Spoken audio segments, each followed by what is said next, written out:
Hey, I'm John Odom, and you're watching That Track Channel. Man, racing. Well, I can't believe where I am now. You know, now I'm on TV, but back in the day. Who's Marty Roberts? No, that's not me to flat that ad, I'm saying. Have you ever seen someone go up so fast it seemed impossible to stop, then crash harder than anyone thought possible? That's John Odom's story. It went from having the fastest GTR in the world to being sued for $15 million, going to jail, and scandals that shocked fans all over the world. His dream life turned into a nightmare. Not only is this about race cars, but also about losing everything. You don't want to miss the ending, so stay put. A dream built on shaky ground. John Odom wasn't always a big star. At first, he was just another fan in the stands. He was a dad eating wings at Buffalo Wild Wings with his son while watching Street Outlaws on TV. He wasn't born into a racing family or had a well-known last name. He felt like an outsider and wanted to be on the track with the stars he looked up to. Most people give up on those dreams when they get the check, but for Odom, the dream turned into an obsession, and that fixation got him into the public eye the fastest. That ticket car was different from any other car the Street Outlaws world had ever seen. It wasn't just another Nissan GTR. He called it the CEO. This beast had a 521 cubic inch BAE Hemi engine and a PSI blower on top of it, which gave it 4,500 horsepower. So strong that it set a world record for the fastest quarter-mile time ever by a GTR with a stock body. John Odom went from having fans to being a big star overnight. The man who used to watch the races on TV was now behind the wheel of the car that everyone was keen to see. But Odom's rise wasn't just due to his speed. It was about the people he hung out with. In the world of no-prep racing, he teamed up with Jim Howe, who was well-known and admired. Howe did more than just tune engines. He gave people faith in them. He let the best chassis shops in, pushed back his own build plan, and risked his reputation to support Odom's dream. Together, they turned the CEO from a showy build into a strong candidate. With Howe's backing, Odom was instantly seen as a real player in a sport where reputation is everything. The producers saw this. Fans took notice. Soon, the Street Outlaws showed up. The offer was a golden ticket for a man who had been just another spectator not long before. The CEO was more than just a car. It was a sign. On screen, it was the face of a new rival, someone who could go up against experienced racers whose names are built on decades of hard work. Odom wasn't just racing cars, he was also racing into the past of TV. He made a picture that would work with the machine. On film, he looked like a rich businessman who could bet thousands of dollars on a single race, a sure-of-himself dad who took his son to the track, and a brave driver who took on legends. It was a great story about a self-made millionaire who drove one of the scariest cars in the world to show he belonged in the big leagues. Fans couldn't stay away from him, whether they liked or disliked him. That was just what Odom wanted. But every trick has a shadow. There was a base that was already beginning to crack under the shiny paint and record-breaking passes. The CEO was a monster, but monsters cost money. And the CEO wasn't getting that money from being successful all the time. It came from business companies that were only held together by thin threads. The company, he said, helped pay for his rise. HMH Construction was already having problems. Even though they won races, the kingdom they built off the tracks was just a bunch of smoke and mirrors. That's the thing about lies. They do their job until the lights are too bright. Even though Odom's story seemed like it could not end, there were already dark forces ready to take over. When he first shocked the world with his horsepower, this man was about to shock it again, but this time with speed. because the false idea of success can make you popular. But the reality of failing can crush you for good. And in the case of Odom, the empire was soon to fall apart because of a terrible decision that took away not only his money but also his place in the racing world. It was a beautiful fantasy, but it couldn't last. Amidst the roar of the CEO's engine, papers for bankruptcy were being filed. Debts were mounting, and the company was about to face its financial end. After that, there wasn't a victory lap. It was the gavel dropping, and John Odom would have to pay almost $15 million for it. From bankruptcy to a $15 million judgment. With the roar of his GTR, John Odom looked like he could not be stopped, but his kingdom was already falling apart. His business, HMH Construction, wasn't just having a hard time, it was going down. The company filed for bankruptcy in April 2023, and the managers chosen by the court began looking through the books. They found something that looked less like bad luck and more like a shell game. Payments that were supposed to go to creditors were being sent to other people. Weird transfers raised red flags, and agents started to wonder if Odom was using money that was supposed to pay off his debts to fund his flashy racing career. Filing for bankruptcy doesn't lie. The numbers show the fact that no one wants to hear. And in Odom's case, they were very bad. The building company was losing money, and its racing costs went through the roof. The trustees said that HMH was sending money to his partner Jim Howe, who built the huge engine for the CEO. It looked like a man was holding on to his racing company with the last of his money on paper. The track was lit up with horsepower, but the office was dying of a lack of money. The fall of HMH was more than just a business failure. Because the foundation fell apart, Odom was able to buy respect in a world where speed and money go hand in hand. Fans only saw the cars, the bets, and the high-rolling image. What they didn't see were the cases, creditors, and debt collectors tightening the noose. When a business owner spends all the money in the company on a personal dream, the truth will eventually come out. Reality didn't just catch up with Odom, it crashed into him full force. He felt even worse about himself when he went to jail for something that should have been no big deal. He was sent to the Ada County Jail in Idaho because he didn't pay $60,000 in alimony. This was a contempt of court order. $60,000. For someone who was proud of spending that much on one engine part, it was a cruel comedy. It wasn't about how much debt there was, it had to do with not having enough money to pay for it. He had already lost everything, and the jail cell showed that he had no more money coming in. There was a man in jail over a bill that was less than the cost of his GTR's tires. He used to look unbeatable on the track. The worst blow was still to come, though. Someone filed a case against Odom in court and asked for almost $15 million. He was given the right information, served, and a chance to fight. But Odom didn't show up. It wasn't an answer. He didn't try at all. He gave his opponent the win on a silver platter by ignoring the case. The judge didn't have a choice but to give a default ruling. It wasn't just the number that. It was a word. A killing that cost Odom so much money that he would never race professionally again.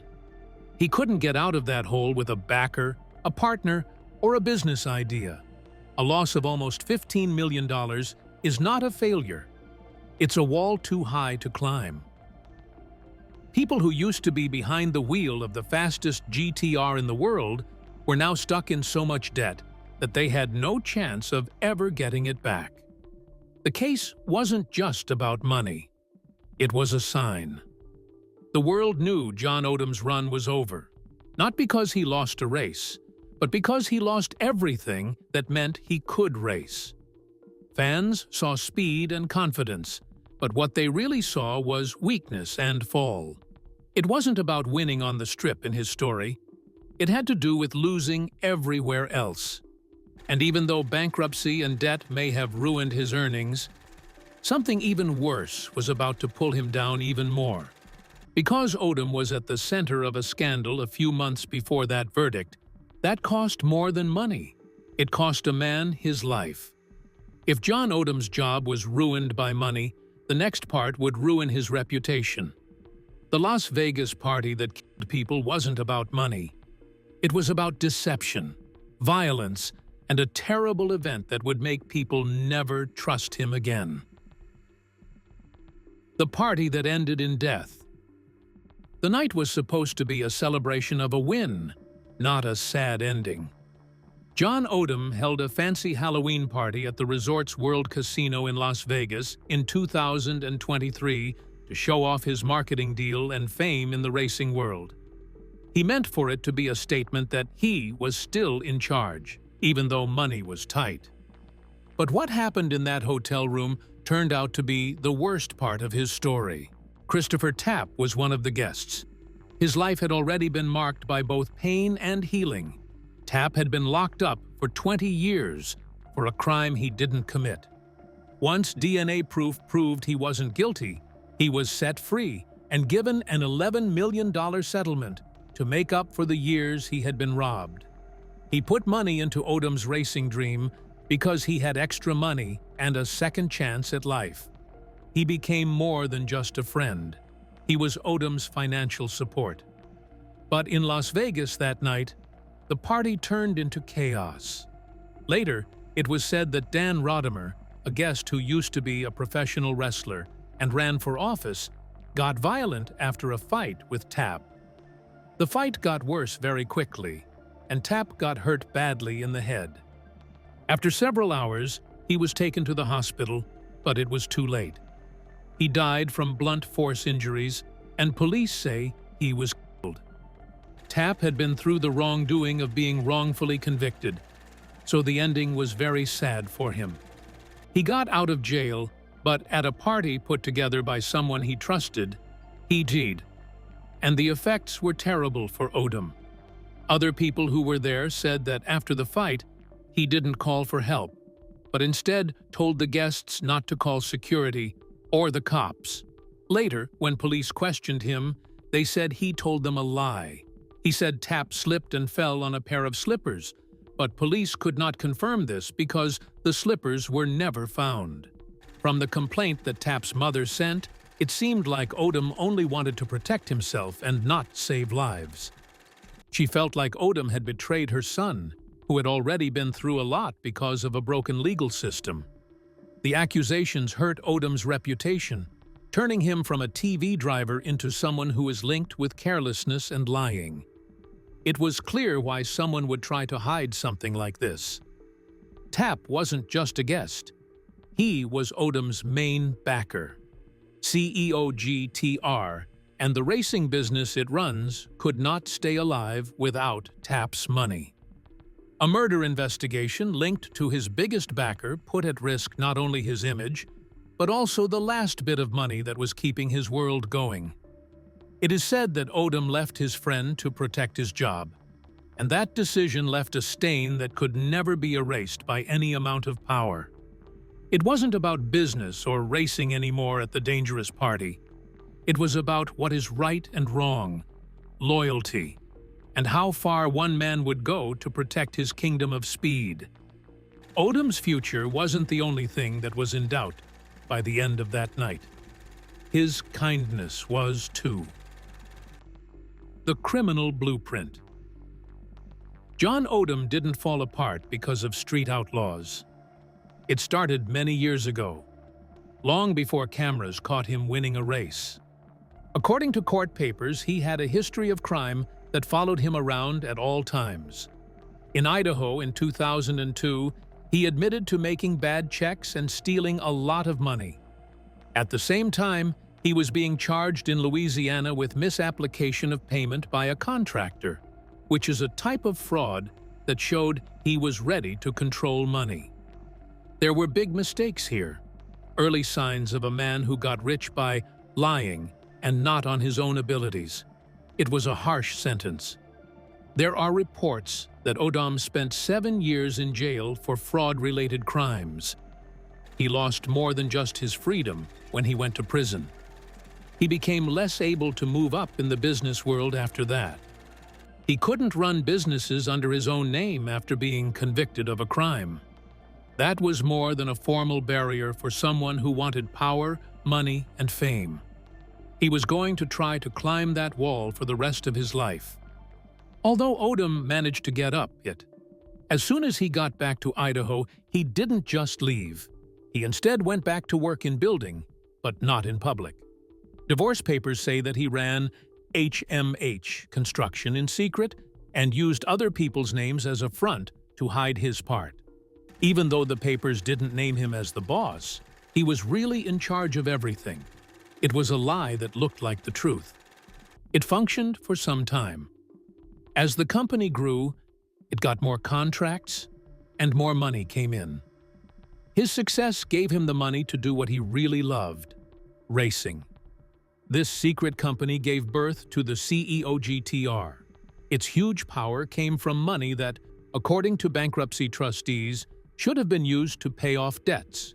The public saw Odom as a rich businessman who loved his family and could afford to spend a lot of money at the track.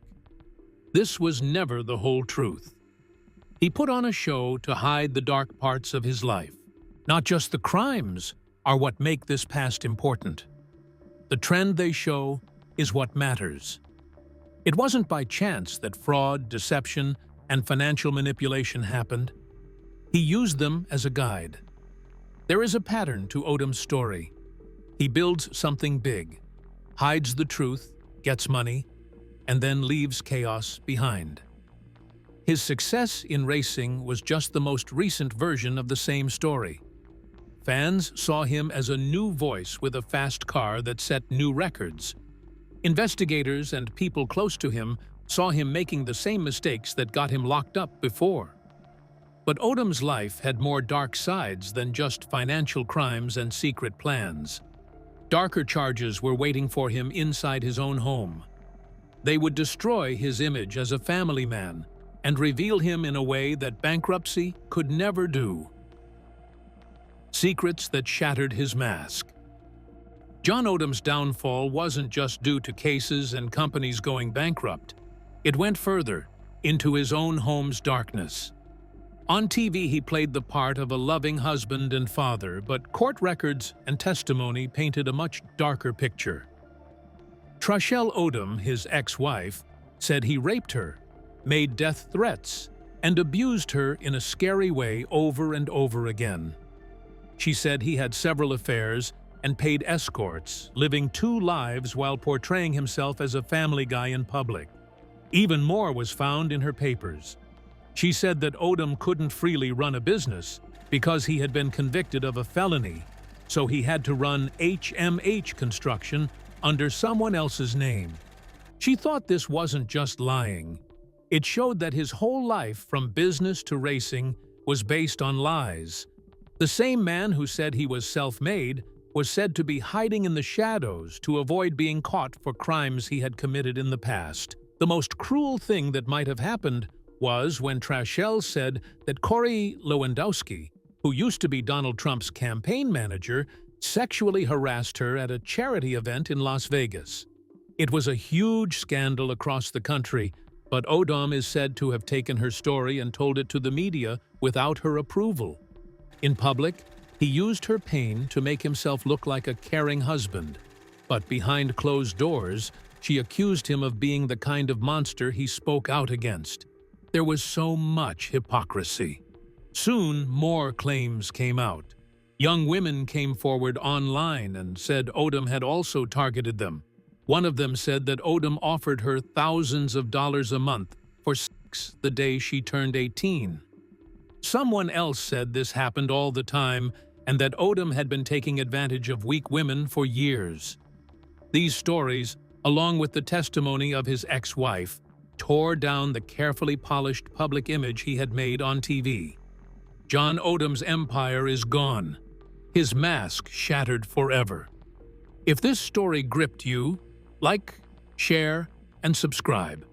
And don't miss the next video popping up right now on your screen.